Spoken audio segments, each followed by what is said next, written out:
welcome to the Prepared Homestead. This is Travis. Thank you all for stopping by to watch. Have some news to cover.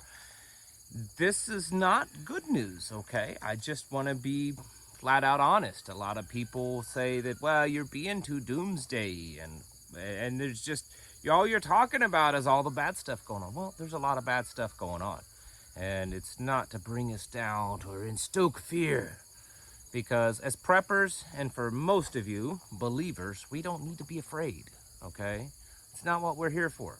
We're here to be aware of what's going on and the increased pace at which things are changing so that we can adjust our lives and our preps and our own journey of self-sufficiency. We kind of can help gauge us to know how fast things are moving along. And so that's why we're talking about this. Today, we're mostly talking about economic stuff, financial, money. None of it looks really good. And we're going to get into that here in a second. If I wanted to start off, though, with something that's not economy, and that's the Hurricane Fiona. It looks like it's going to definitely hit Caribbean areas, Puerto Rico, Virgin Islands. There's a chance, and I keep looking, and it's one news report says that there's a possible chance it's going to make landfall on the mainland here in the U.S., and others are like, nah, it looks like it's going to go out into the Atlantic. I think it's probably too early. Probably by Saturday, Sunday, or something like that, we'll have a better idea. But the point is for those of you on the East Coast, especially down in the Southeast, you should probably get ready because this could be a good one. I mean, it's building up. It's been a mild season so far, but this could be one that causes some damage. So folks, don't get caught off guard. So what if you've done all this preparations for a hurricane and it ends up going into the Atlantic Ocean? Well, that's a good trial run for the next one. To start things off, though, on the economy, J.P. Morgan, CEO, and he's been surprisingly through all this. He's been one of the ones that's been kind of letting people know. And I often wonder if in their little circle of elites, the people that rule the world, I mean, J.P. Morgan Bank is one of the biggest and most powerful banks. So I don't think anyone could be the CEO of that bank and not be part of the men that rule the world kind of thing. And maybe they just designate certain people. I don't know. Maybe they say, okay, it's your job to be the one bearing the truth, and it's your job to be the one saying, oh, no, it's not that bad. I don't know. But J.P. Morgan CEO Jamie Dimon, I think is his name, warns the U.S. is headed towards something way worse than a recession. Well, I mean, most of us already know this. I went, as many of you are probably noticing, I went and got a haircut finally today. It's been a while. And my barber's a good guy. He really is. Local guy. It's, one of the little towns around here, and very like-minded kind of thinking. And we talked about this the whole time, and he said it's getting so bad. And he said the amount of people coming in, guys, you know how it is. It's an old-fashioned barbershop. Guys shooting the bull. He said people are starting to get pretty nervous. And he said, I've even got a couple of people that are self-proclaimed Democrat liberals that they don't want to admit it, really, but they know that things are getting bad. So here we've got the CEO of J.P. Morgan warning that something's headed that's worse than a recession. Well, what is worse than a recession? Because recessions aren't good. They're bad. They happen every decade or so. Well, what's worse is usually a depression, okay? A depression, an economic depression. Many people say that we're already in an economic depression. I was listening, and I don't particularly like this person that much. I mean, not on a personal level. I just don't care for him. But I was listening, and it was Bill O'Reilly. He's not my thing. But he says that he believes that we're already in a depression.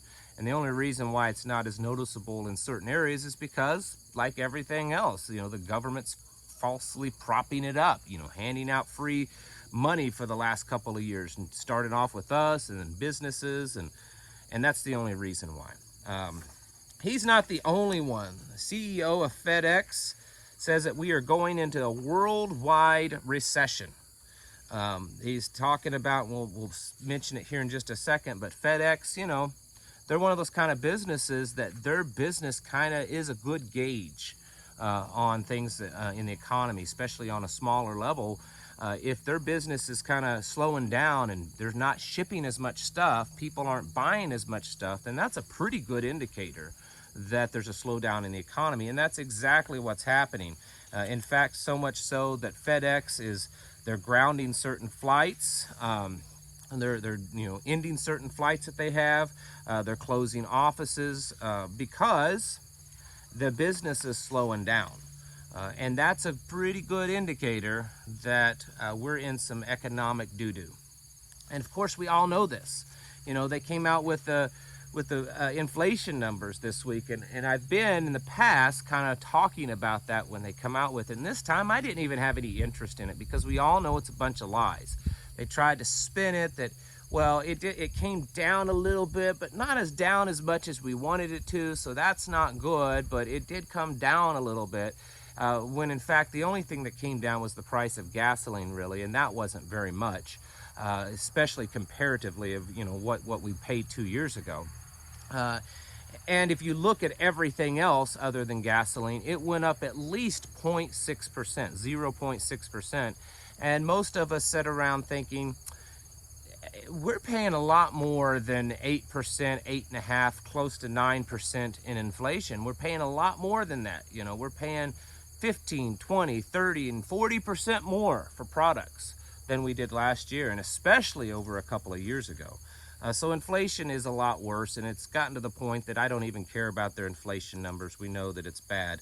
Market guru Harry Dent, same thing, blames the Fed for an epic asset bubble, sees a 40% drop in the NASDAQ, plus an economic, here's the D word, depression. It says right here, news media doesn't lie, it says right there, he's a market guru, so he should know. Another one, whopper of a recession in 2023. Prominent economist predicts major fallout, and he's not alone. Yeah, there's a lot of them that are jumping in on that. I think it's probably because a lot of people realize that it's happening. It's gotten to the point you can't really deny it anymore.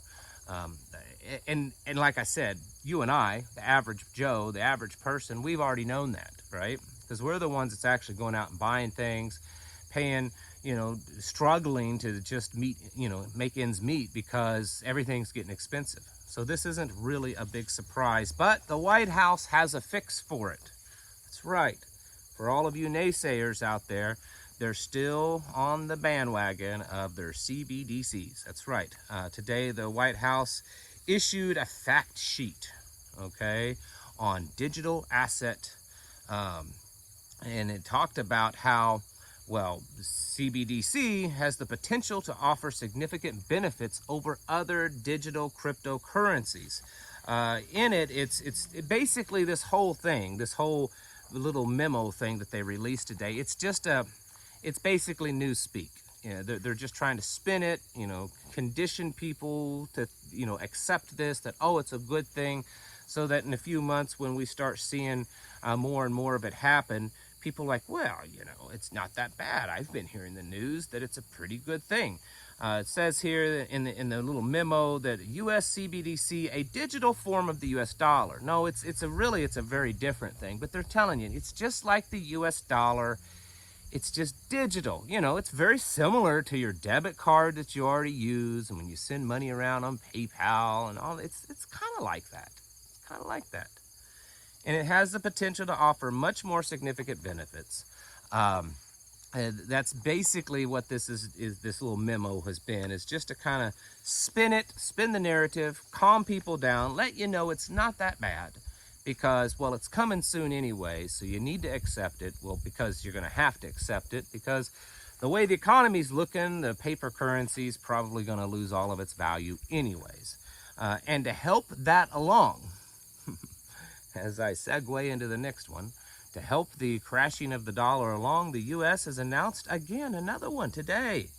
Soon, a new $600 million arms package to Ukraine. I mean, as if the tens of billions we've sent over there already isn't enough, we're going to send another $600 million in weapons, and I'm sure probably half or more of that will end up on the black market, because that's what's happened so far. Along with the amount of money that we're sending, if you saw earlier this week, yesterday, day before, or something like that, I don't remember, it was breaking news that the United States, or that Joe Biden, is considering putting sanctions on China. Considering that because they think that they could put sanctions on China just like they did Russia, to keep China from invading Taiwan, just like it worked to keep Russia from invading Ukraine. And on that note, and I'm sure that was being done because of this in the news, U.S. Senate Foreign Relations Committee has advanced the Taiwan Policy Act of 2022. Because we have so many issues going on in government that's not getting done, this one's the number one. What this does is it provides $4.5 billion in security aid and a $2 billion loan guaranteed to purchase military equipment. This would be the first time that we've sent direct aid in this way to Taiwan, especially in this amount. This bill would also designate Taiwan as a major non-NATO ally, which of course is just going to ruffle China's feathers even more. And I understand China is kind of in a predicament too. Their economy's not doing great, all this other stuff. But you have to realize something. I just want to say this about China. They're not a capitalist nation. I mean, they may kind of pretend like they are. You know, they have business and that kind of stuff. But they're not. They're a communist nation. And for us as a capitalist nation, when we do something, whether it's war or whatever, at some point, if things aren't going well for us, we're like, hey, this is costing too much money. It's just not worth it, because we're capitalists and it's all about the bottom dollar. Kind of like, Afghanistan. Whereas with China, the bottom dollar isn't really that important.